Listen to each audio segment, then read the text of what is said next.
আলু অর্জুনের দুঃসময়ে পাশে দাঁড়ালেন রাশমিকা মান্দানা।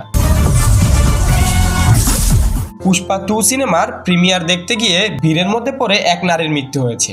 এই ঘটনায় নিহতের পরিবার অভিযোগ দায়েরের পর শুক্রবার 13 ডিসেম্বর হায়দ্রাবাদের বাঞ্জারা হিলসের বাড়ি থেকে গ্রেপ্তার করা হয় আলু অর্জুনকে। हरगिज झुकेगा नहीं साला। গ্রেফতারের পর তেলেঙ্গানা হাইকোর্ট থেকে অন্তর্বর্তীকালীন জামিন পেয়েছেন তিনি। শনিবার 14 ডিসেম্বর সকালে জেল থেকে বেরিয়ে সংবাদ মাধ্যমে আলু অর্জুন বলে, নিহতের পরিবারের প্রতি আমি ব্যথিত।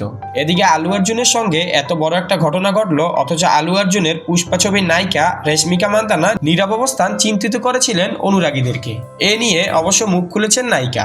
এক ইনস্টাগ্রামের পোস্টে রাশমিকা বলেন, এইসব কি দেখছি আমি, যেন বিশ্বাস করতে পারছি না।